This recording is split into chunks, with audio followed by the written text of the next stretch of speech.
Medina ভালো লাগার জায়গা মদিনা বলেন ভালোবাসা জায়গা মদিনা ভালো লাগার জায়গা মদিনা বলেন ভালোবাসা জায়গা মদিনা ভালো লাগার জায়গা মদিনা এই তো সুন্দর জায়গা কোথাও দেখি না এই তো সুন্দর জায়গা কোথাও দেখি না সাজিয়েছেন দয়াল রাব্বানা ভালোবাসার জায়গা মদিনা বলেন ভালোবাসার জায়গা মদিনা ভালো লাগার জায়গা মদিনা মদিনা শরীফে নূরের খাজিনা মদিনা শরীফে নূরের খাজিনা আশিক ছাড়া অন্য বোঝে না ভালোবাসার জায়গা মদিনা বলেন ভালোবাসার জায়গা মদিনা ভালো লাগার জায়গা মদিনা এত সুন্দর জায়গা কোথাও দেখি না এত সুন্দর জায়গা কোথাও দেখি না সাজিয়েছেন দয়াল রাব্বানা ভালোবাসার জায়গা মদিনা আল্লাহুম্মা সাল্লি মাওলানা মুহাম্মদ ওয়া আলা আলি সাইয়্যিদিনা নবীজি আপনার ভালোবাসায় জীবনের গুনাহ ঝরে যায় নবীজি আপনার ভালোবাসায় ওয়াসালে লা ইলাহা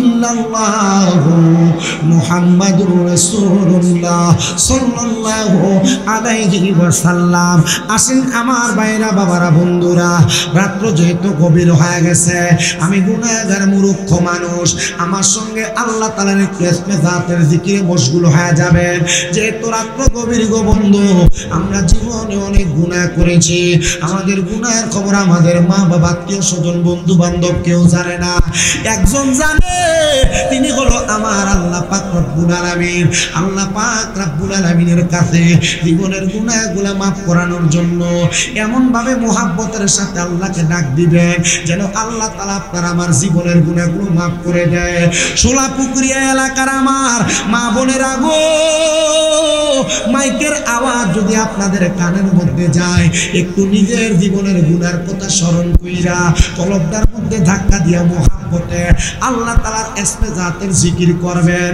ও বাবা দুনিয়ার কোন ফকির যদি আপনার কাছে একবার ভিক্ষা চায় আপনি তারে বলে দেন maaf করে দেন দুইবার চাইলে আপনি একটু বিরক্ত হয়ে যান তিনবারের পরে বারবার যখন আপনার কাছে ভিক্ষা চায় আপনি বিরক্ত হয়েও তার ভিক্ষা প্রদান করেন আমার আল্লাহ এমন আল্লাহ আমার আল্লাহর ধনভাণ্ডারে কোনো কিছুর অভাব নাই আল্লাহ যেমন রহমতের মালিক আল্লাহ তেমন বরকতের মালিক আল্লাহ তেমন আমাদের জন্য গাফফার আমাদের গুনাহগুলো ক্ষমা করনেওয়ালা আল্লাহ তেমন আমাদের জন্য রহমান আমাদের প্রতি দয়া করনেওয়ালা ওই দয়ার আল্লাহরে খুশি করার জন্য মুহাব্বতের আওয়াজ উচ্চ কণ্ঠে আল্লাহকে ডাকবেন আল্লাহ আল্লাহ আল্লাহ আল্লাহ আল্লাহ আল্লাহ আল্লাহ আল্লাহ আল্লাহ আল্লাহ আপনি মেহের বানগো নবীজি আপনি মেহের বাগান ও গো নবীজি আপনি মেহের বাগান মারহাবা আল্লাহ আল্লাহ নয়নে একবার দেখিলে নয়নে একবার দেখিলে জোড়াইতাম পরাগান ও গো নবীজি আপনি মেহের বাগান মারহাবা আল্লাহ আল্লাহ আল্লাহ আল্লাহ আপনি আল্লাহর প্রিয় হাবিব আপনি দয়া বাগান আপনি আল্লাহর প্রিয় হাবিব আপনি দয়া বাগান আপনাকে দেখাইতে আল্লাহ বানাইছে জাহান ও গো নবীজি আপনি মেহের বাগান মারহাবা আল্লাহ আল্লাহ আল্লাহ আল্লাহ আল্লাহ আল্লাহ আপনি আদি আপনি অন্ত আপনি দয়া বাগান আপনার প্রেমে বানায় আল্লাহ নবী আপনার প্রেমে বানায় আল্লাহ তামামে জাহান ও গো নবীজি আপনি মেহের বাগান মারহাবা আল্লাহ জবান না খুইলা আল্লাহর ডাকে শরণ নাই আল্লাহ ও গো নবীজি আপনি মেহের বাগান মারহাবা আল্লাহ আল্লাহ মুর্শিদ আমার গলার মালা মুর্শিদ আমার গলার মালা মুর্শিদ আমার জানার জানান মুর্শিদ পাইলে কোলে লইয়া জোরাইতাম কোরআন মারহাবা আল্লাহ আল্লাহ মুর্শিদ আমার গলার মালা মুর্শিদ আমার গলার মালা মুর্শিদ আমার জানার জান মুর্শিদ পাইলে কোলে লইয়া দৌড়াইতাম কোরআন মারহাবা আল্লাহ আল্লাহ মুর্শিদ প্রেমে জইলা বইরা অন্তর হইছে কালা রে আমার বলে বাগ মুর্শিদ কেমনে মারহাবা আল্লাহ আল্লাহ মুর্শিদ মুর্শিদ কইরা আমার গোমা সেনা নয়নে আমার বলে বাগ মুর্শিদ কেমনে মারহাবা আল্লাহ আল্লাহ তোমায় আমি ভালোবাসি পাগলের মতন গো মুর্শিদ মনে চাইলে তোমার দিকে ছুটে আমার মন মারহাবা আল্লাহ আল্লাহ এলাকার লোক যেই যা বললো বলবো না প্রেম জীবনে আমার বলি বা মুর্শিদ কেমনে মারহাবা আল্লাহ আল্লাহ লা ইলাহা ইল্লাল্লাহু মুহাম্মাদুর রাসূলুল্লাহ সাল্লাল্লাহু আলাইহি ওয়াসাল্লাম মুহাব্বতের আওয়াজে বলেন আমরা জিকির করলাম কার শুধু আল্লাহর জিকির করি নাই জিকিরের মাঝখানে মাঝখানে আমি কিন্তু নবীজির শান গাইছি জিকিরের মাঝখানে মাঝখানে কিন্তু আল্লাহর ওলি মুর্শিদদের শান গাইছি এটা শোনার পর রাগ করা যাবে না মনে কষ্ট নেওয়া যাবে না কারণ আমি একটা কাউল করেছি আল্লাহ রসুলের হাদিস মোতাবেক কাউলটা হইল জিকরুল আম্বিয়া মিনাল ইবাদাতি ওয়া যিকরুস সলিহিনা কাফারা নবীদের নামের জিকির করলে ইবাদত হয় আর আউলিয়া কেরামের নামের জিকির করলে গুনাহের কাফারা হয় গুনাহ মাফ হয় এজন্য আমরা যারা সুন্নি মুসলমান আমরা আল্লাহর জিকিরের পাশাপাশি আমরা নবীদের জিকির করি নবীদের স্মরণ করি আউলিয়া কেরামের জিকির করি আউলিয়া কেরামের স্মরণ করি আসেন বাবারা আমি জানি না ভাবে না যায়া আমার পূর্বে মাহফিলের মধ্যে মূল্যবান বড় বড় জবরদস্ত উলামায়ে কেরাম তাকরীর করেছেন তাদের তুলনায় আমি তাদের ইলমের কোনা মাত্র না তবু আমি চেষ্টা করব আপনাদের কাছে আল্লাহ তাআলার কালামে হাকিম নবীর হাদিসে মুবারাকা থেকে আপনাদেরকে সামান্য কিছু বয়ান শ্রবণ করার জন্য আল্লাহ তাআলা কোরআনুল কারীমের মধ্যে ঘোষণা করেছেন লা ইউকাল্লিফুল্লাহু নাফসান ইল্লা উসআহা আমার আল্লাহ কয় বান্দা আমি কারোর সাধ্যের বাহিরে কোনো কিছু চাপায়া দেই না এ আমার শশিয়াম এ আমার সোনাপুকুরি এলাকার বাবা আল্লাহ সাধ্যের বাহিরে কোনো কিছু চাপায়া দেন না আল্লাহ তাআলা এই আয়াতে কারিমে টাইনা দিয়ে কি বুঝাইতে চাইলেন? আমার আলা হযরত ইমাম ইশকে মোহাব্বত হযরত ইমাম আহমদ রেজা খান ফাজিল বেরলভী ওনার তাফসিরে কানজুল ঈমান নূরুল ইরফানের মধ্যে আল্লামা আহমদ ইয়ার খান নঈমি রাহমাতুল্লাহ আলাইহি উল্লেখ করতেছেন, দুনিয়ার জমিনে কোন মানুষ যে যে অবস্থায় থাকুক ওই মানুষটা যেন আল্লাহ তাআলার উপর শুকরিয়া আদায় করে। কারণটা কি? শুকরিয়াটা কেন আদায় করবে? কারণ আমরা এমন একটা জাতি, আমরা মানব জাতি, আশরাফুল মাখলুকাত। আমাদেরকে আল্লাহ যদি সামান্য কিছু সম্পদের মালিক বানায়, আমরা তাতে শুকরিয়া আদায় করি না। আমরা যদি টিনের একটা ঘরের মধ্যে ঘুমাই, আমরা চিন্তা করি আল্লাহ যদি আমার একটা দামি বিল্ডিং বানায় দিত। আমরা যদি একটা বিল্ডিং এ ঘুমাই, আমরা চিন্তা করি আমার বিল্ডিংটা যদি 5 তলা হইতো।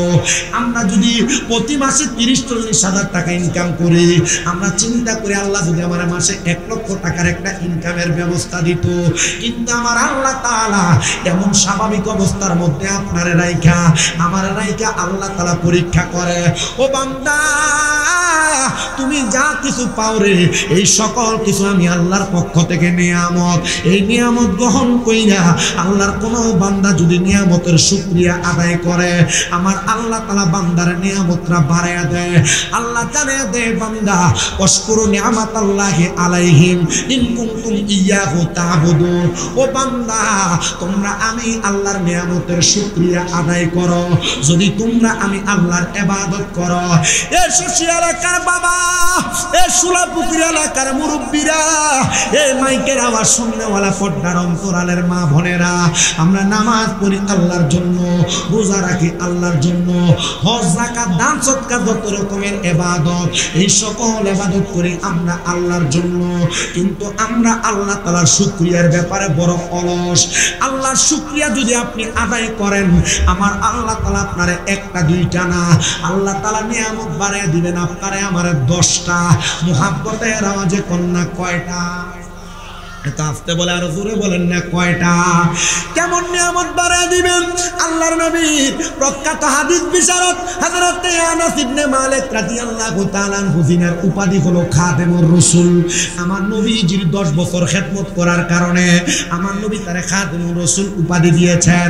শুধু তাই না, হযরত আনাস ইবনে মালিকের বয়স যখন 2 বছর, ওনার আম্মা জান দ্বিতীয় বিবাহ হওয়ার পরে আনাস ইবনে মালিককে আমার নবীজি দরবারে রেখে গিয়েছেন।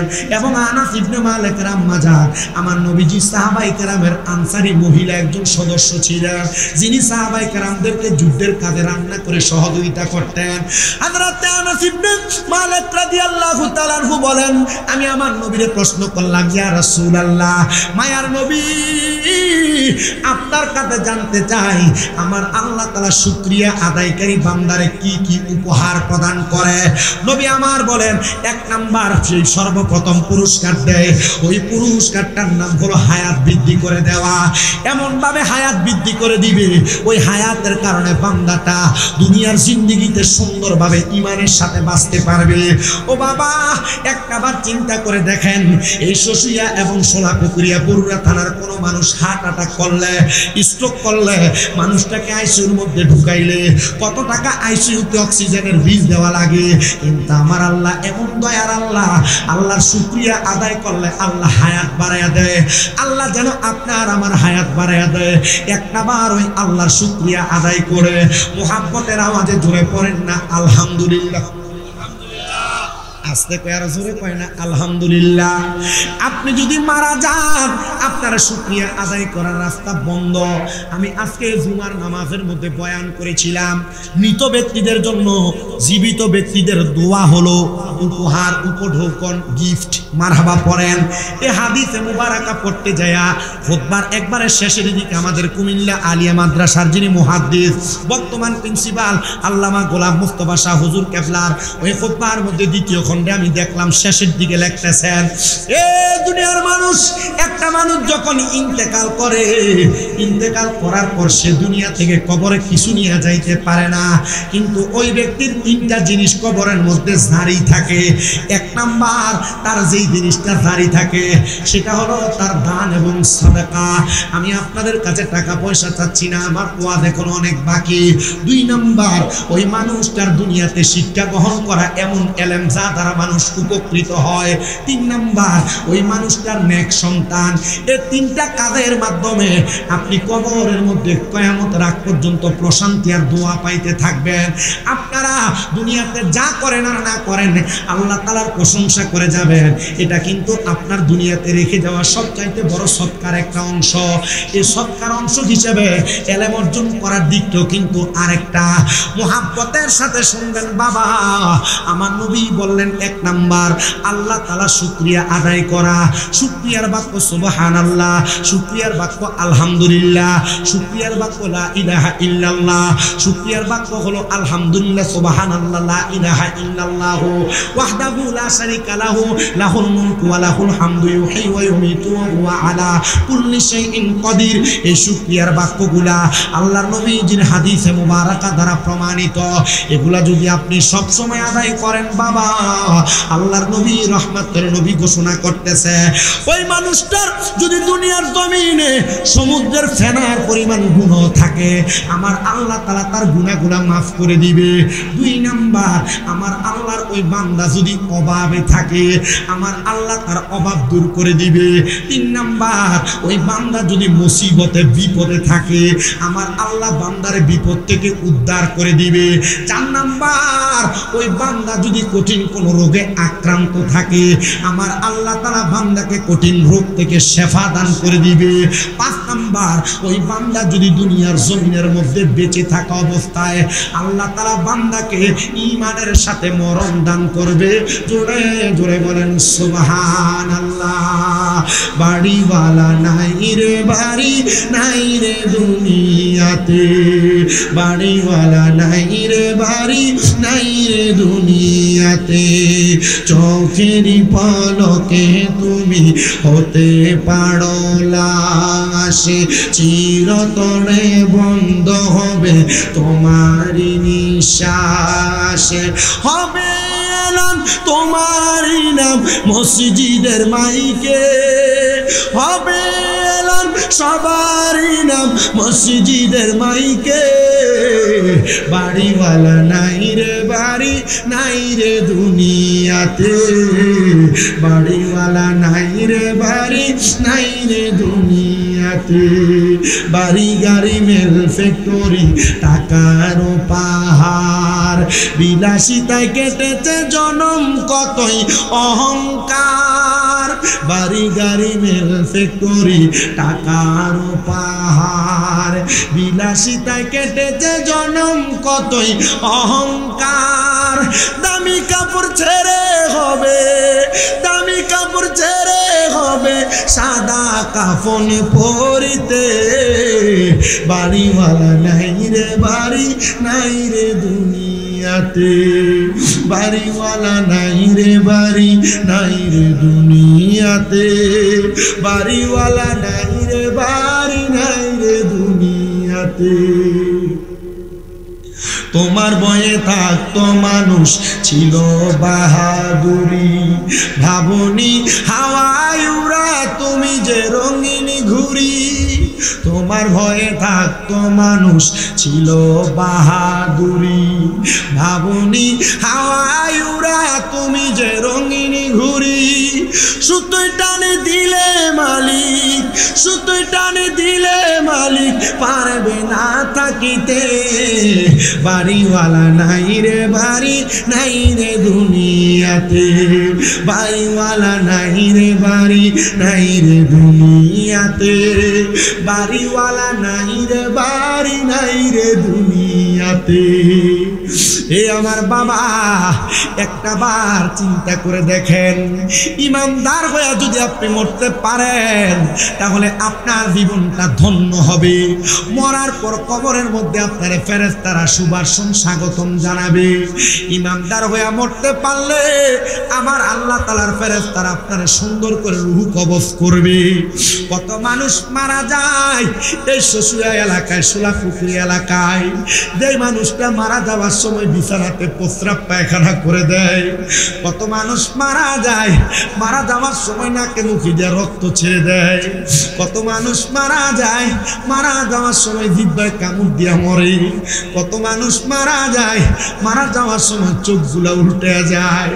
কত মানুষ মারা যায় এই দুনিয়ার জমিনে ঘাড়ের রগগুলা টাস টাস করে ছিঁড়ে যায়। আমার নবী রহমতের নবী জানায়া দুই উম্মত, এই মরণটা ভালো মরণের লক্ষণ না।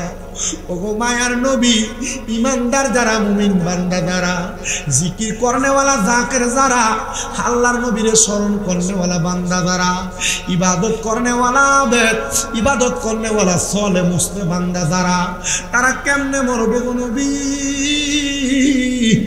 আমার নবীদের প্রখ্যাত হাদিস বিশারদ হযরতে জাবের ইবনে সামুরা রাদিয়াল্লাহু তাআলা আনহু থেকে হাদিস বর্ণিত।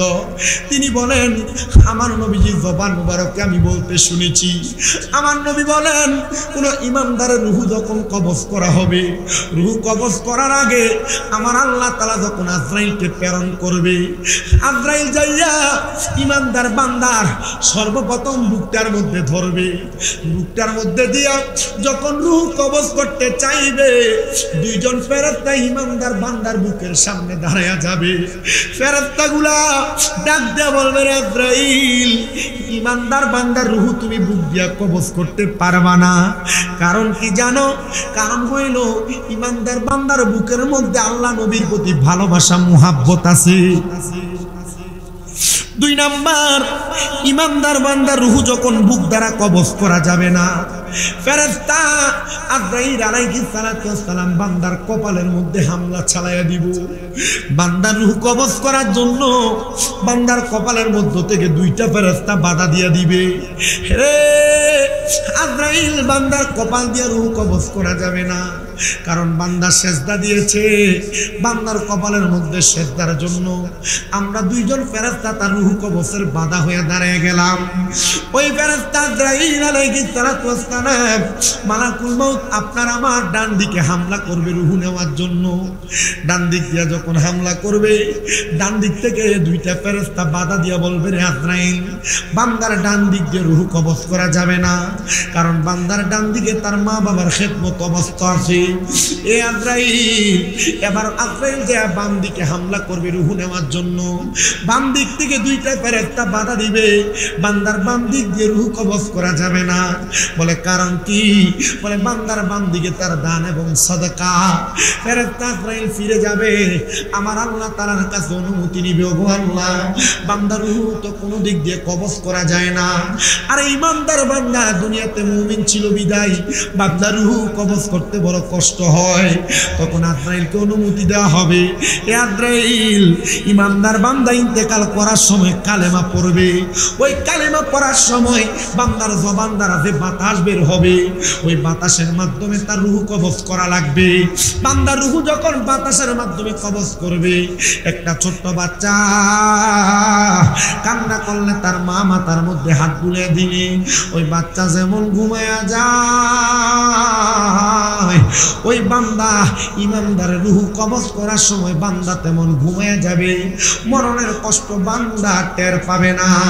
আইরে মুসলমান, ওই মুমিন বান্দা কবরে যাওয়ার পরে রে, ওই বান্দারে যখন কবরে রাখা হবে, রহমতের নবী জানায়া দুই উম্মত, ওই বান্দার কবরে জান্নাতের বিছানা বিছিয়ে দেওয়া হয়। বান্দার কবরে জান্নাতি বিছানা যখন বান্দা পায়া যায়, ওই কবরের মধ্যে ফেরেশতা দুইজন আগমন করলে তাকে দেখে বান্দার কবরটা বড় আলোকিত, বান্দার কবরটা বড় সুসজ্জিত। এ বান্দা, তোমার কবর কেন এত সুসজ্জিত? সুসজ্জিত, এত আরামদায়ক। আরে বান্দা দুনিয়াতে সেজদা দেওয়ার কারণে আর সেজদা দেওয়ার আগে নামাজ আদায় করার আগে বান্দা যে 5 ওয়াক্ত নামাজের ওযু বানাইছে, ওই ওযু করার কারণে আল্লাহ তাআলা বান্দার চেহারাটাকে নূরানি বানায়া দিছে। আমরা দুনিয়াতে হায়াত পাইছি অনেক বেশি, তবে অন্যান্য নবীর উম্মতদের চাইতে বেশি না। অন্যান্য নবীর উম্মতদের চাইতে বেশি না। আমাদের হায়াতে জিন্দেগি কম, আমাদের ইবাদতের দাম অনেক বেশি। বলেন, ইবাদতের দাম অনেক বেশি। কিন্তু আমরা যে হায়াত পাইছি, এই হায়াত নিয়ে মূসা আলাইহিস সালাতু ওয়াস সালামের জামানায় এক বৃদ্ধ মহিলা পর্যন্ত আফসোস করেছে। মূসা নবীর কাছে বিচার নিয়ে গেছেন, পয়গম্বর আপনি আল্লাহর কাছে একটু জিগাইবেন, আমার একটা সন্তান মারা গেছে, আল্লাহ এত অল্প বয়সে আমার সন্তানকে কেন নিয়ে গেল? হযরতে পয়গম্বর মূসা আলাইহিস সালাতু ওয়াস সালাম জিজ্ঞাসা করে, মহিলা তোমার সন্তানের বয়স কত? মহিলা কয় 300 বছর। কয়শো বছর? 300 বছর। পয়গম্বর মূসা আলাইহিস সালাতু ওয়াস সালাম বলে, তুমি কি জানো আমাদের পরবর্তীতে এমন একজন পয়গম্বর নবী এবং রসুল আগমন করবে যিনার উম্মতদের বয়স সর্বোচ্চ 50 পর্যন্ত যায় পৌঁছাবে। ওই উম্মত মূসা নবীর ওই উম্মত মহিলা আফসোস করতেছেন আর বলতেছেন, হ্যাঁ এরা এই অল্প সময়ে এরা তাদের সময় কাটাবে কিভাবে, এদের জিন্দেগি কাটাবে কিভাবে? তখন নুজাতুল মাজালিস অথবা আমার যতটুকু মনে পড়তেছে গ্রন্থের নাম, সেখানে লেখা হচ্ছে এই উম্মতের ব্যাপারে মূসা নবী তখন মন্তব্য করেছিলেন, এই উম্মতেরা তখন তাদের জিন্দেগিতে বিবাহ করবে, ইবাদত করবে, সাংসারিক জীবন পরিচালনা করবে এবং তারা মৃত্যুর জন্য প্রস্তুতিও গ্রহণ করবে। এই অল্প সময়ের ইবাদত তাদের জন্য জান্নাতের ফয়সালাও হবে। এবার আপনি বলেন, আপনি কি আপনার সন্তানের জন্য আফসোস করবেন? মহিলা বলেছেন, আল্লাহ আপনি আমার সন্তানকে নিয়ে গেছেন, এটার জন্য আপনার দরবারে শুকরিয়া আদায় করি। অল্প বয়সে যদি আখিরি নবীর উম্মতেরা এত বেশি ইবাদত করে তাদের জীবনটাকে জান্নাতি জীবন বানাইতে পারে, বেশি সময় পাওয়ার কারণে এই জামানার উম্মতেরা তাদের জীবনকে গুনাহ ভরা জীবন বানায়। আমরা গুনাহ ভরা জীবন বানাইতে চাই না, এমন একটা জীবন বানাইতে চাই যেই জীবনের কারণে ঈমান নিয়ে ইন্তেকাল করতে পারবো, কবরে যাওয়ার পর ফেরেশতারা পর্যন্ত স্বাগতম জানিয়ে রিসিভ করবে। আমরা চাই কি না?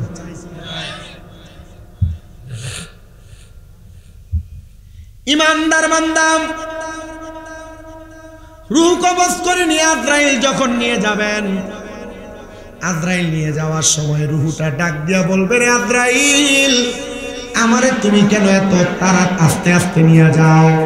তুমি যদি জানতা আল্লাহ তাআলা আমার জন্য কত মূল্যবান পুরস্কার, মূল্যবান জাযা রেডি করে রাখছে, তাহলে তুমি আমাকে আরো তাড়াতাড়ি নিয়ে যাইতা। বলেন সুবহানাল্লাহ।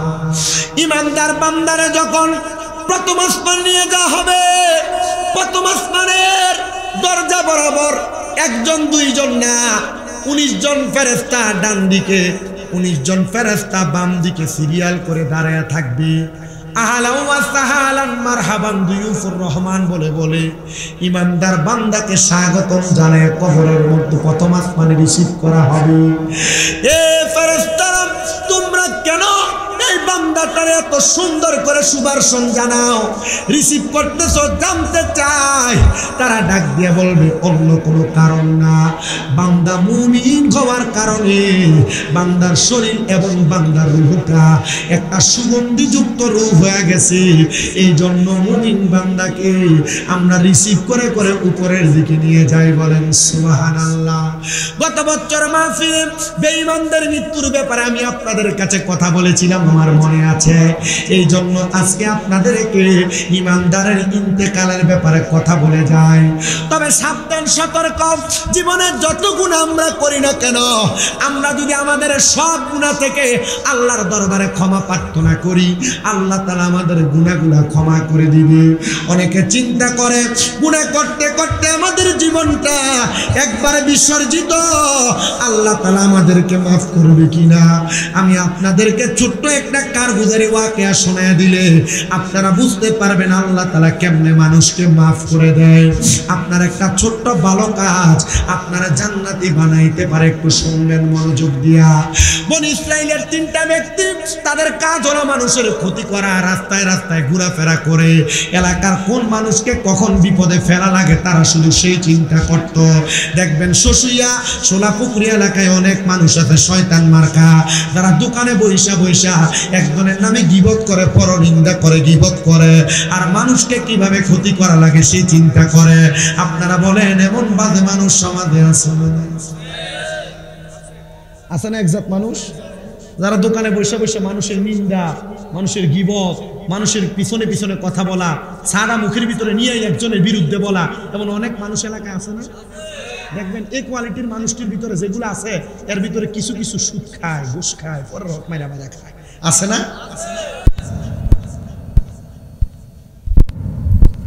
ওই 3 ব্যক্তির কাজ হলো মানুষের ক্ষতি করা। এখন এরা মানুষের ক্ষতি করার জন্য যখন বুদ্ধি করে, পরবর্তী সময় এরা আর ক্ষতি করতে পারে না। তারা যে বুদ্ধিটা করে, এ বুদ্ধিটা ভেস্তে যায়, মানুষ আগে থেকে সাবধান হয়ে যায় যেন তারা ক্ষতি না করতে পারে। আপনারা কি আমার কথা বুঝতেছেন? মানে তাদের ক্ষতি যেন, এলাকার মানুষের ক্ষতি যেন না করতে পারে, ওই 3 জনের প্ল্যান পরামর্শগুলো মানুষ জেনে যায় আগে। তখন এই 3 জন ব্যক্তি কি করছে, তারা এলাকা থেকে অনেক দূরে চলে গেছে, পাহাড়ের গুহার ভিতরে ঢুকে বুদ্ধি করতেছে আগামী 1 সপ্তাহ মানুষের ক্ষতি কিভাবে করবে। আগামী 1 সপ্তাহ মানুষের ক্ষতি কেমনে করবে। এ বুদ্ধি করা অবস্থায় হঠাৎ করে তাদের গুহার মুখের ভিতরে 3টা বড় বড় পাথর এসে পড়ছে, এরা আর গুহা থেকে বের হতে পারে না। কামা তাদিনু তুদাদি, যেমন কর্ম। আমাদেরকে এটা ক্লাস 2 বা 3-তে পড়াইছিল, মনে আছে? এই 3 ব্যক্তি 3 দিন পর্যন্ত একবারে ক্ষুধার্ত, কেউ কেউ বলেন 7 দিন পর্যন্ত ক্ষুধার্ত, বের হতে পারে না। এরা চিন্তা করলো আমরা যে মানুষের ক্ষতি করি, হয়তো আল্লাহ তাআলা আমাদেরকে ক্ষতি করার কারণে এখানে আটকাইয়া খাবারের কষ্ট দিয়া শাস্তি দিতেছে। এরা তখন আল্লাহর দরবার দোয়া করতেছে, আল্লাহ আপনি আমাদেরকে মাফ করেন, এমন কোন কাজের ওসিলায় যে কাজটার মাধ্যমে আমরা আপনার কাছে ক্ষমা পাওয়ার যোগ্য। এই 3 ব্যক্তি রাতে ঘুমাইছেন, তখন তাদেরকে ঘুমের ঘরে ইলহামের মাধ্যমে জানাইয়া দেওয়া হয়েছে, তোমরা এমন কোন নেক কাজের উসিলা দিয়া দোয়া করো যে উসিলা দিয়া দোয়া করলে আল্লাহ তোমাদেরকে মাফ করে দিবে। 3 জনের মধ্যে একজন বলতেছে, আমার অন্য কোনো নেক কাজ নাই, আমার একটা কাজ আছে। কাজটা হলো, আমার বাড়িতে একজন লোক কাজ করতে আসছে, সে 1 মাস কি থাকো ফটা না ছুট্টুডারে বড়ডারে কি থাকো খাসি খুশি। তো যেই ব্যক্তিকে আমি এক বেলা খাওয়াইতাম আর 2 খুশি চাউল দিতাম, সে তার 2 খুশি চাউল আমার কাছে আমানত রাখত। আমি তার আমানতটা 1 মাস পর্যন্ত জমাইলাম। 1 মাসে আমার বাড়ির কাজ শেষ, সে আমার বাড়ি থেকে চলে গেছে। আর বলছে, হুজুর আমার তো চাউল খাওয়ার মতো কোনো মানুষ নাই, আমি এগুলো আপনার কাছে আমানত রেখে গেছি, আপনি আপনার কাছে আমানত রাখেন, আমার যখন লাগবে আপনার কাছ থেকে আমি আমানত ফেরত নিব। তখন সে চলে গেছে। সে কিছুদিন পর আমার কাছে আইসে আমারে তার আমানত যখন ফেরত চাইলো, আমি তার 1 গোয়াল ভর্তি গরু দিছি, সাথে 2টা গরু লালন পালন করার রাখাল দিছি, গরুর গোয়ালের যে জায়গা ছিল এই জায়গা দিছি। রাখাল আমারে প্রশ্ন করে, হুজুর আমি তো আপনার এত কিছু দেই নাই, দিলাম মাত্র 60 খুশি চাউল 1 মাসে, আপনি যে আমাকে গোয়াল ভর্তি গরু, 2টা রাখাল, গোয়ালের জায়গা দিলেন, কারণ কি? উনি বলেন, আমার কাছে যে চালগুলা সে আমানত হিসেবে রাখলেন, ওই চালগুলা আমি রাখার পরে কিছুদিন পর আমি তাকায় দেখলাম আমানতের চালগুলা কেরি পোকা ধরে নষ্ট হয়ে যাচ্ছে। তখন আমি চালগুলা বাজারে বিক্রি করে দিয়ে ওই চালগুলার পরিমাণ টাকা দিয়ে একটা বকরি ক্রয় করেছি। ওই বকরিটা ক্রয় করে আমি লালন পালন করে অনেকগুলা বকরি যখন আমার হয়ে গেছে, আমি তখন ওই বকরিগুলা বিক্রি করে দিয়ে একটা গরু ক্রয় করেছি। ওই গরুগুলা লালন পালন করতে করতে এতগুলা গরু এবং গরুর একটা সুন্দর খামার হয়ে গেছে। এ ভাই, তুমি যেহেতু আমার কাছে আমানত রেখেছো, আমি তোমার আমানতটা যেন নষ্ট না হয়, খেয়ানত না হয়, এই জন্য তোমার মালগুলাকে আমি আস্তে আস্তে করে বৃদ্ধি করেছি। আর বৃদ্ধি করার পরে এই গোয়াল ভর্তি গরু এবং গরুর গোয়াল এবং 2 জন রাখাল, এগুলা তোমার সম্পদ, এগুলা আমার না। ও আল্লাহ, এই আমানতের খেয়ানত না করে আমানত রক্ষা করার কারণে তুমি আমাদেরকে এই গুহা থেকে মুক্তি দান করো। তারা ডাক দিয়ে বলে, জগতের মানুষ, দোয়াটা করতে দেরি, দোয়াটা করতে দেরি, সাথে সাথে গুহার মুখ থেকে একটা পাথর সরে গেছে। জোরে জোরে বলেন সুবহানাল্লাহ। আর আমাদের সমাজ আমানতদারিতার ব্যাপারে বড় অলস। দোকানের মসজিদের কোনো সেক্রেটারি, মসজিদের অনেক ক্যাশিয়াররা মসজিদের টাকা ভাঙ্গা ভাঙ্গা বাজার খরচ করে, আছে না? এলাকার সর্দারির টাকা মাইরা মাইরা খায়, বিচারের তলোয়ানার টাকার নামে ওই টাকা দিয়ে সর্দার বেড়া বাড়িতে বাজার করে হয়ে যায়। আমি জানি না আপনাদের এলাকায় এগুলা চলে কিনা। আমার এলাকাতে একজন আইসা আমার বিচার দিছে, কাকা জানেননি, এবারটার কাছে মসজিদের হিসাব ছিল 1.5 বছর 2 বছর, 60,000 টাকা আমরা পাও না। এখন এলাকাবাসী ধরে হিসাব দ্বারে বরাবর মিলিয়ে দিয়ে কইছে 20,000 দিলে বেজাল ভাঙবো। এখনো 20,000 দেয় না, কেমনে বেজালটা ভাঙতাম বুঝে আসে না। আমি জানি না এরা যে আমানতের খেয়ানত করে, কোন খোদার ঘরের টাকা পয়সা পর্যন্ত মাইরা মাইরা খায়। আরেকজন বিচার দেয় সর্দারের কাছে এলাকার বিয়া শাদির তলোয়ানার টাকা, ওই টাকাও পর্যন্ত তারা মাইরা খায়, টাকার পরিপূর্ণ হিসাব নাই। আপনারা বলেন, এমন আমানতের খেয়ানত যারা করে তাদের ঠিকানা কি জান্নাত না জাহান্নাম? আল্লাহ তাআলা আমাদেরকে আমানতদারিতা রক্ষা করার তৌফিক দান করুন। জোরে করেন আমিন। উনার দোয়া কবুল হওয়ার সাথে সাথে উনি বলেন, তোমাদের 2 জনের জীবনে এমন কোন নেক আমল আছে নাকি যেই নেক আমলের উসিলা দিয়া দোয়া করলে আল্লাহ দোয়া কবুল করবে? একজন ডাক দিয়া বলে, আমার জীবনে অন্য কোনো ভালো কাজের সন্ধান আমি পাই না, তবে একটা ভালো কাজ আছে। ওই ভালো কাজটা কি জানোনি? কি ভালো কাজ? বলে, ভালো কাজ হলে আমার একটা চাচাতো বোন ছিল বড় সুন্দর, যার চেহারা বড় মায়াবী, আমি তারা দেখলেই তার প্রতি আমার একটা কুনজর পড়তো, খায়েশ তৈরি হইতো। আমি চিন্তা করতে লাগলাম, যদি আমি কোনোদিন আমার চাচাতো বোনটাকে একলা একলা নিরলে পাইতাম, আমি তার দেহটাকে ভোগ করতে পারতাম। যখন আমি রাত্রবেলায় চিন্তা করতেছি, হঠাৎ করে দেখলাম আমার ঘরের দরজার মধ্যে আওয়াজ হচ্ছে, আমার ঘরের দরজাটার মধ্যে আওয়াজ হচ্ছে। আমি দরজা খুলে দেখি গভীর রাতে আমার চাচাতো বোন আমার ঘরের দরজার মধ্যে। আমি জিজ্ঞাসা করলাম, বোন রে, তুমি কেন আমার ঘরের দরজার মধ্যে আগমন করলা? আমার চাচাতো বোন আমারে ডাক দিয়ে কয়, ভাই, আমি এমনি এমনি আগমন করি নাই, মাত্র 100 দিরহামের জন্য আমি বড় আটকে গেছি, আপনি কি আমারে 100 দিরহাম দিয়ে সহযোগিতা করবেন? ভাই ডাক দিয়ে, আমি তোমার 100 দিরহাম দিতে পারি একটা মাত্র শর্তে, যদি তুমি আমার প্রস্তাবে রাজি হও। বলে, কিসের প্রস্তাব? বলে, তোমার দেহটাকে ভোগ করতে আমার বড় ইচ্ছা হয়, দিবানি গো আমার তোমার দেহটা ভোগ করতে, তাহলে আমি তোমার 100 দিরহাম দিব। ওই মেয়েটা বলে, আমি বড় অপরাধ হইয়া আমি আমার চাচাতো বোনের চাচাতো ভাইয়ের কাছ থেকে 100 দিরহাম নিয়ে গেলাম। 100 দিরহাম নিয়ে আমি আর বড় প্রয়োজনটা মিঠাইয়া আমি পরের দিন রাত্রবেলা আমি যখন আমার চাচাতো ভাইয়ের ঘরে আগমন করলাম, ওই ব্যক্তি ডাক দিয়ে বলেন, আমি আমার চাচাতো বোনের দেহটাকে ভক্ষণ করার জন্য, ভোগ করার জন্য আমি যখন তারে আমার বিছানাতে ফেলে দিলাম, তার কাপড়গুলো খোলার জন্য যখন আমি তার উপরে উঠলাম, সে চোখের পানিগুলা টপ টপ করে ছেড়ে দিচ্ছে, চোখের পানিগুলা ছাইরা কান্দে আর ডাক দিয়ে বলতেছে, আমার ভাইজান, আপনার কাছে আমি দয়া চাই, দয়া চাই, আপনি আমার আল্লাহ তাআলারে ভয় করেন। যদি আপনি আমার আল্লাহরে ভয় কইরা আমার ইজ্জতটারে আপনি ছেড়ে দেন, আপনি যদি আমার ইজ্জতটাকে রক্ষা করেন, তাহলে আমার আল্লাহ তাআলা আপনারে উত্তম জাযা প্রদান করবে। হে আল্লাহ, ভালো কাজ নাই, তবে একটা ভালো কাজ আছে গো। আমি আমার চাচাতো বোনের সাথে জিনাতে লিপ্ত হইতে চাইয়া আমি জিনার কাজটা ত্যাগ করে আমি জিনার কাজ থেকে ফিরে এসেছি।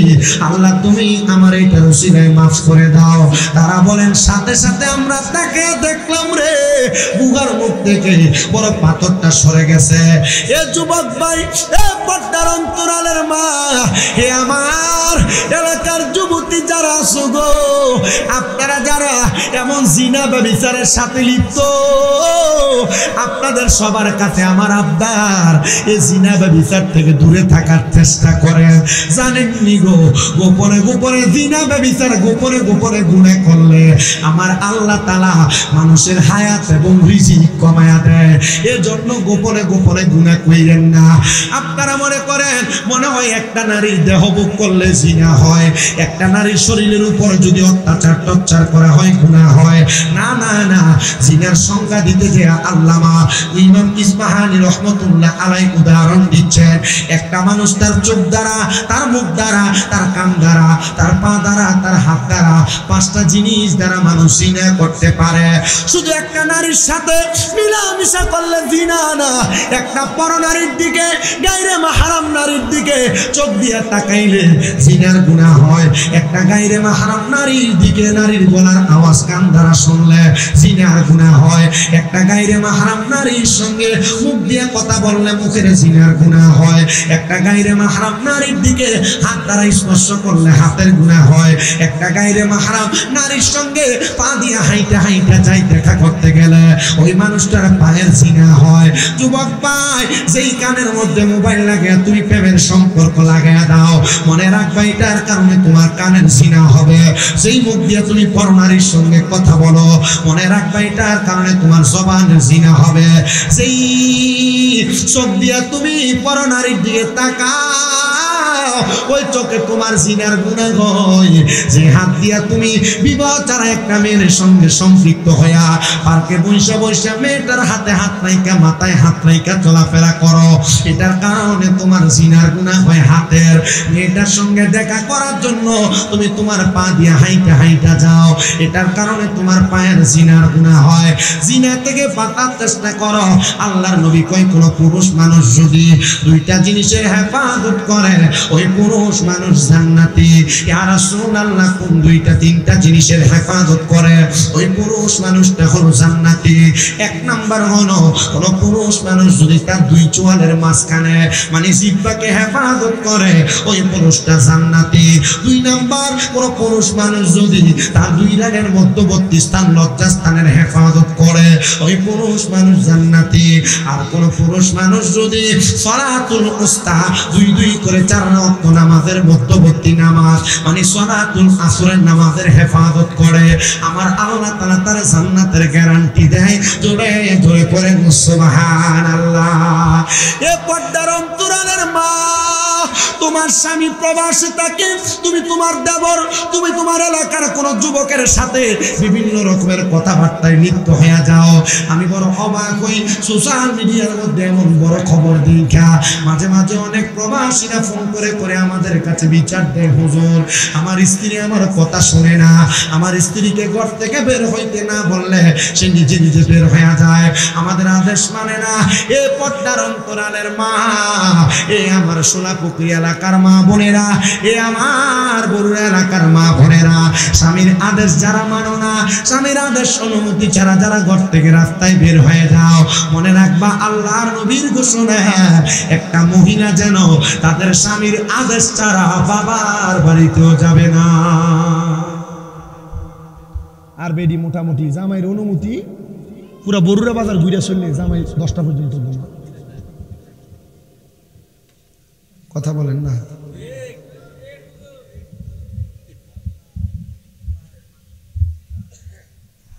তাহলে যদি আপনি গুনার কাছ থেকে বেঁচে থাকেন, গুনার কাছ থেকে, গুনার কাজ করতে যাচ্ছেন, ফিরে আসছেন, পরবর্তীবার এই গুনার কাছে পা রাখতে আপনি এমন ভাবে ভয় পান, কিভাবে? একটা আগুনের কুণ্ডুলি জ্বলতেছে, সে আগুনে পড়ে যাওয়াকে আপনি যেমন ভাবে ভয় পান, পরের বার এই গুনাহ করাকে আপনি যদি এমন ভাবে ভয় পান তাহলে আপনাকে জান্নাতের গ্যারান্টি আর নিশ্চয়তা দিচ্ছে না, কোনো দরকারই নেই সুবহানাল্লাহ বলে। যে বিরিয়ানি আনছে বিরিয়ানি সুবহানাল্লাহ তো আসে নাই, মোহাব্বত এখন সুবহানাল্লাহ। 3 নাম্বার, উনি বলতেছেন আমার জীবনে এমন কোনো ভালো কাজ নাই, একটা মাত্র ভালো কাজ আমার আছে। বলে কি ভালো কাজ? আমার ভালো কাজ হলো আমি বড় গরিব মানুষ। কি মানুষ? আমি গরিব মানুষ। আমি একটা উটনি লালন পালন করতাম, যে উটনিটা এবং একটা উট পালন করতাম, যে উট এবং উটনিরে চাষাবাদ কইরা আমি আমার রিজিক তালাশ করতাম। ওই উটনি যে দুধ দিত আমি দুধগুলা দহন করতাম, দহন করে সর্বপ্রথম ওই দুধটা আমি আমার আম্মা জানকে খাওয়াইতাম। তারপর আমার একটা ছোট বাচ্চা ছিল, বাচ্চা, ওই বাচ্চাটারে আমি আমার উটনির দুধ পান করাইতাম। তারপর আমার স্ত্রী এবং আমি পান করতাম। একদিন আমি আমার কাজ শেষ করে বাড়িতে আসতে বড় দেরি হয়ে গেছে। আমি দুধ দহন করার পরে আমার আম্মা জানের ঘরের মধ্যে প্রবেশ করে দেখলাম আমার আম্মা জান ঘুমায়া গেছে। আমি আমার আম্মা জানের ঘরের মধ্যে প্রবেশ কইরা আমি আমার আম্মা জানকে দুধ পান করাইতে পারি নাই। আমার মা যখন ঘুমায় রে, আমি তখন আমার মায়ের পাশে দাঁড়ায় রইলাম।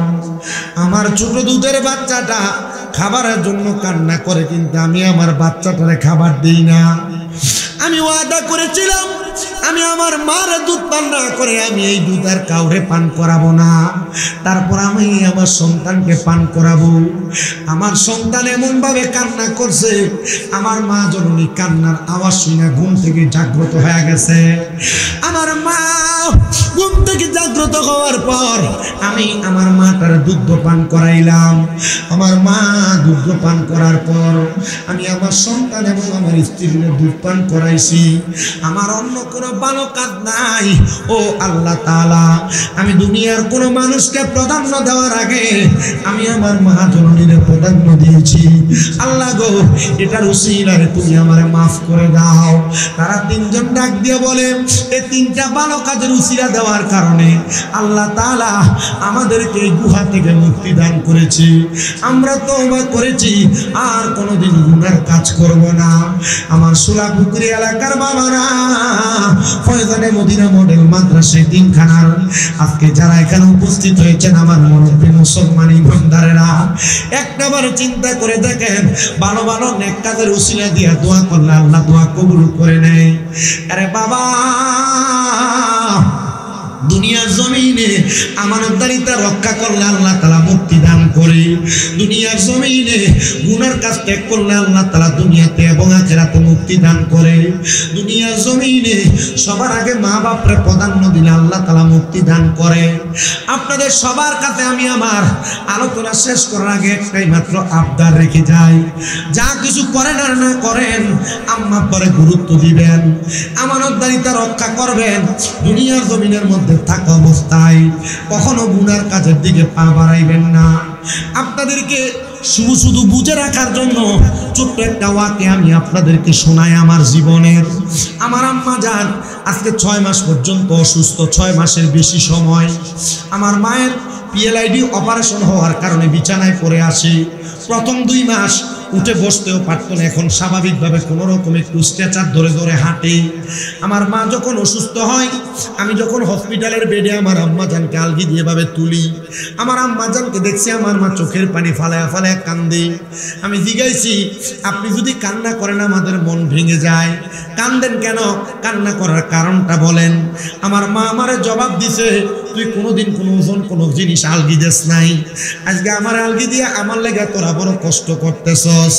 আমি কইছি, মা আমি মনে মনে চিন্তা করি গো, আমার মতো সন্তান যখন আপনার গর্ভের ভিতরে 10 মাস আমি ছিলাম, কেমনে গো আপনি আমার পেটের মধ্যে ধরে রাখছেন? 24 মাস পর্যন্ত কুলে করে করে কেমনে গো দুধ পান করাইছেন? আম্মা যখন অসুস্থ খাটের মধ্যে শোয়া, পরবর্তী 2 মাস পর্যন্ত আমার মা যে বিছানায় ঘুমাইছে, আমি নিচে ফ্লোরে ঘুমাইছি। আমার মায়ের প্রস্রাব পায়খানা আমি আমার এই হাতগুলা দিয়া পরিষ্কার করছি। আল্লাহর কাছে বলছি, আল্লাহ মাদ্রাসায় পড়ালেখা এখনো শেষ হয় না, এই বছর কামেল পরীক্ষা দিব। আল্লাহ আমার আমল দিয়া এলেম দিয়া আমি এখনো বক্তা হইতে পারি নাই, আমার এলেম কালাম কম, তবে আমি আমার আম্মা জানের খেদমতটা পরিপূর্ণ করতে পারছি কিনা জানি না। আল্লাহর রাস্তে তুমি আমার আম্মা জানের খেদমতের উসিলায় আমারে মাফ করে দাও। ও আল্লাহ তুমি আমার আম্মা জানের উসিলায় মাফ করে দাও। আমি বারবার আল্লাহ তাআলার কাছে দোয়া করেছি, জানেননি আমাদের ঘরের খাবার দাবার করতে পর্যন্ত সমস্যা হয়েছে আমার আম্মা অসুস্থ হওয়ার কারণে। আমার একটা ভক্ত নরসিংদী বাড়ি, উনি আমার আম্মা জান অসুস্থ হওয়ার পর থেকে আমাদের ঘরে রান্না বান্নাগুলা করে দেয়। জানেন আগে ঘুম থেকে ওঠার পর আমার আম্মা জান নাস্তাগুলো আমার টেবিলে নিজে আইনা রাখতেন। এখনো মাঝে মাঝে অসুস্থ অবস্থায় থাকলেও অসুস্থ ল্যাংড়ায় ল্যাংড়ায় আমার ঘরে আমার আম্মা খাবারগুলো নিয়ে আসে। আমি নামাজের মধ্যে আল্লাহর দরবারে কত কান্না করে করে পর্যন্ত বলছি, আল্লাহ আপনি আমাদের সামনে আমার আম্মার অসুস্থ বানাইয়া জানি না কোন গুনার কারণে আপনি আমাদেরকে শাস্তি প্রদান করতেছেন। ও আল্লাহ আমাদের মা আমাদের আব্বা যদি আমাদের কাছ থেকে বিদায় হয়ে চলে যায়, আমরা অতি অল্প বয়সে এতিম হয়ে যাব। রাব্বুল আলামিন আল্লাহ আপনি আমার আম্মা জানকে হায়াতে বরকত দান করেন। কত পীর মাশায়েখ কত উলামায়ে কেরামের কাছে আমি আমার আম্মার জন্য দোয়া চাইছি। এ যুবক ভাই, এ মুরব্বী বাবা, আপনাদের যাদের মা বাবা বেঁচে আছে, আমি আপনাদের পায়ের মধ্যে হাত দিয়া বলি, মা বাবার মতো রত্নটা বাইসা থাকতে মা বাবার যত্নটা আপনি করেন। যদি মা বাবার মনে কষ্ট দিয়া এই সোলাপুকুরিয়াতে আমি শামীম রাজানা আজকের মাহফিলের ভিতরে আপনাদেরকে নিয়ে ওয়াজ করেছেন রফিকুল ইসলাম হেলালি হুজুর, ওয়াজ করেছেন আব্দুর রশিদ জিহাদি হুজুর, ওয়াজ করছেন মফিজুল ইসলাম হুসাইনি হুজুর, এক একজন এক এক মাদ্রাসার বড় বড় আলেম। আমি শামীম রাজা তার ছাত্রের চাইতেও কম, কিন্তু জানেন এদের চাইতে বড় হুজুর দিয়েও যদি ওয়াজ মাহফিল করান, এই ওয়াজ দিয়ে কোনো লাভ হবে না যদি আপনি আপনার মা বাবার মনে কষ্ট দেন। আজকে মনে হয় এই সোলাপুকুরিয়ার কোন প্রবাসী ছেলে জানি আমার কল দিয়ে কানতাছে, হুজুর আমার আব্বা নাই, আমার আব্বার জন্য জাতিকের মাদ্রাসায় মাহফিলে গেলে দোয়া করেন। হুজুর আমার টাকার অভাব নাই গো, কত মানুষ মক্কা মদিনা যে হজ করে, আমার মনটা চাই প্রতি বছর বছর আমি আমার আব্বার লয়ে হজ করতাম, কিন্তু আমি মক্কার কাবা ঘরের সামনে যাইয়া আব্বার বয়সে অনেক দাড়ি পাকা মুরব্বীরারে দেখি, আমার আব্বারে দেখি না। হুজুর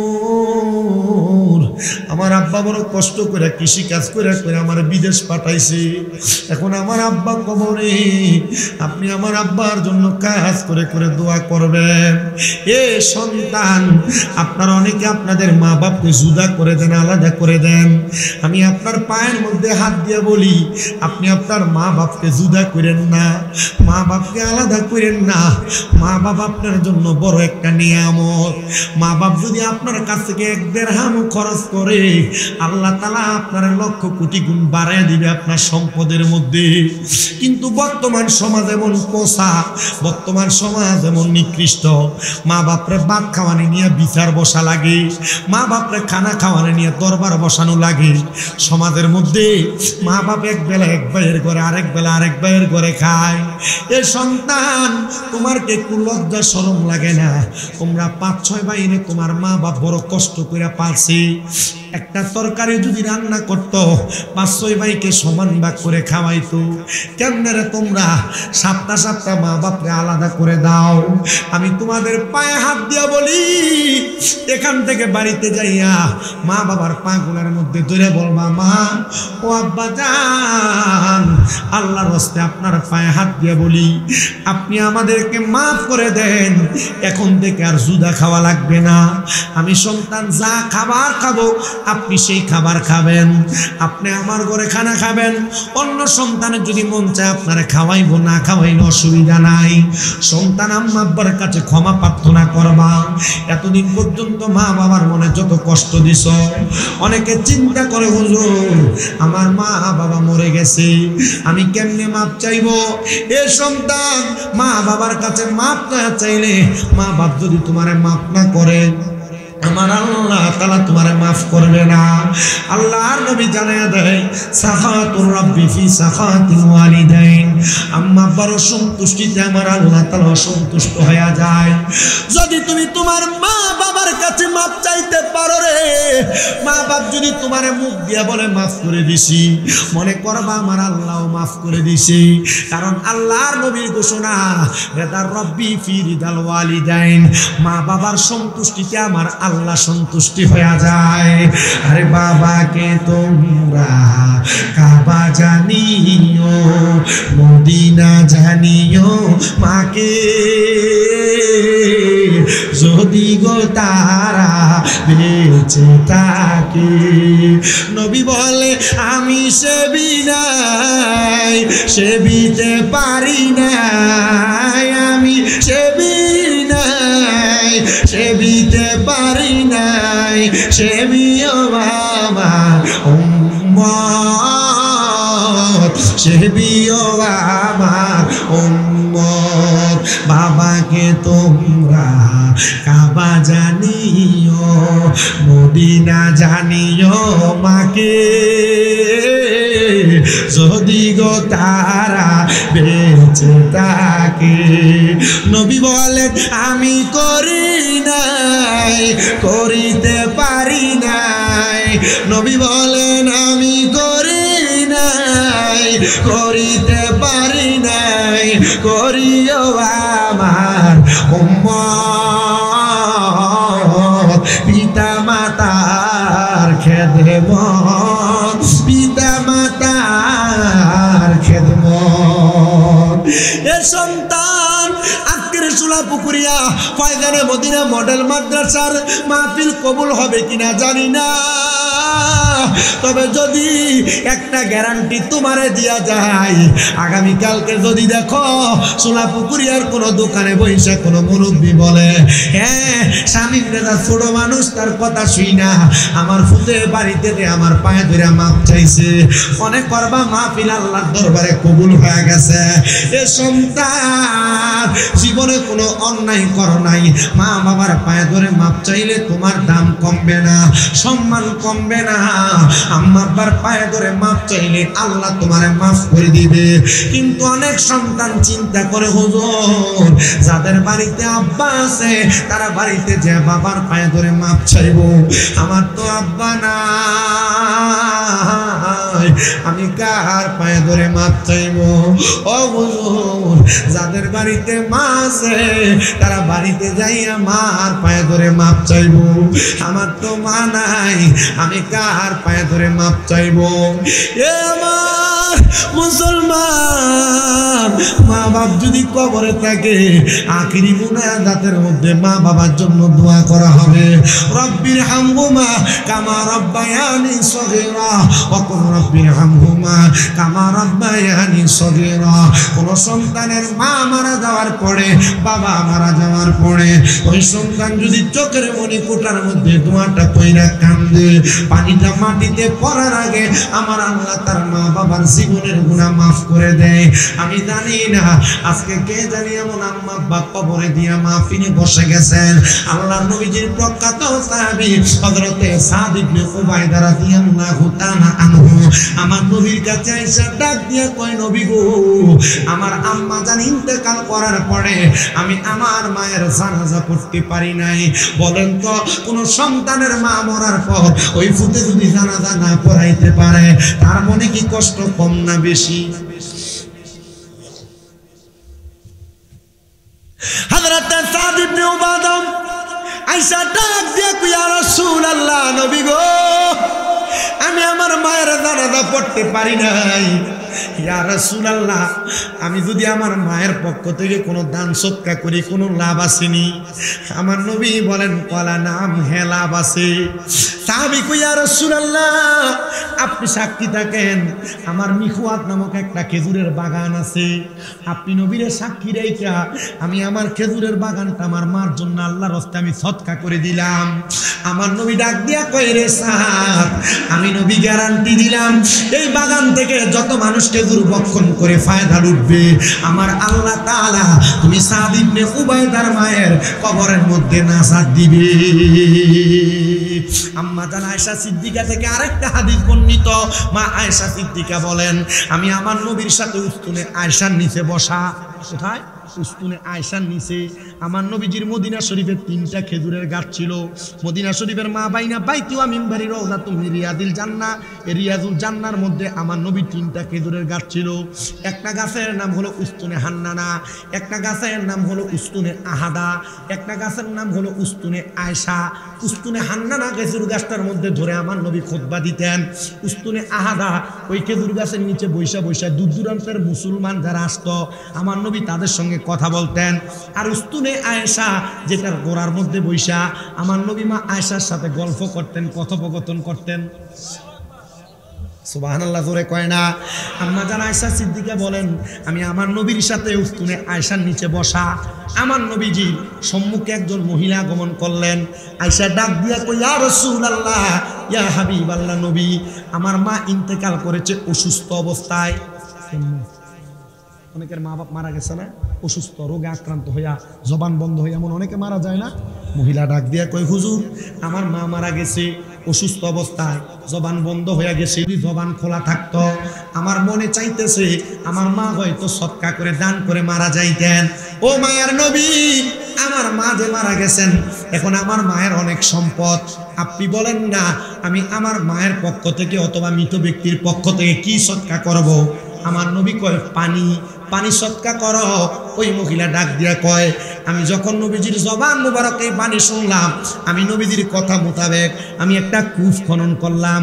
কূপটা খনন কইরা আমি দোয়া করলাম, ইয়া রাসূলুল্লাহ আপনি সাক্ষী থাকেন, আমি আমার মায়ের নাজাতের জন্য এই কূপটাকে আমি মক্কাবাসীর জন্য আমি হাদিয়া প্রদান করে দিলাম, সদকা প্রদান করে দিলাম। আর মক্কার মানুষ এখনো পর্যন্ত এটার থেকে সাদাকা গ্রহণ করে। আপনাদের দুয়ার বরকতে আমি ওই কূপের সামনে গিয়েছিলাম। ওই কূপের সামনে যাইয়া ওই কূপের পানি দিয়ে আমি আমার নিজের মুখ ধৌত করেছি। এখনো পর্যন্ত আমি আমার বাড়িতে ওই কূপের পানি রাখছি। যখনই অসুস্থতা অনুভব করি ওই কূপের পানি দিয়ে মুখ ধৌত করি।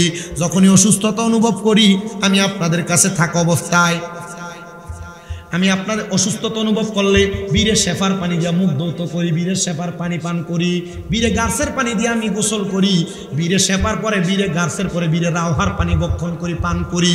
এটা একমাত্র কারণ আল্লাহর হাবিবের জবান মুবারকের কথা, থুথু মুবারক, সকল কিছুর কারণে আল্লাহ তাআলা আমাদেরকে বারাকা প্রদান করে। এবার চিন্তা করেন, যাদের মা বাপ মারা যাওয়ার পরে আমার নবীজির কথা মোতাবেক সদকা করেছেন, দান করেছেন, বিদায় আল্লাহ তাআলা তাদের মারে কবরের মধ্যে নাজাত প্রদান করেছে, জান্নাত প্রদান করেছে। এখানে আপনারা অনেকে আছেন, আমার পূর্বে আমার বাবা জান উস্তাদ সমতুল্লাহ হযরত মাওলানা মফিজুল ইসলাম হুসাইনি হুজুর কালেকশন করেছে। আমি আপনাদের কাছে বেশি কিছু চাইবো না, আমি 5-7 জন মানুষ চাইবো আগামী বছর মাহফিলের তাবারুকের জন্য। এই বছর যেহেতু আপনাদের জন্য তাবারুকের ইন্তজাম করেছে, আমি অল্প কিছু মানুষ চাইবো। 2 জন মানুষ সর্বপ্রথম বলবেন, হুজুর আমি আমার আম্মা জানের কবরে যেন আল্লাহ জান্নাতি খাবার, জান্নাতি নিয়ামতের ব্যবস্থা করে।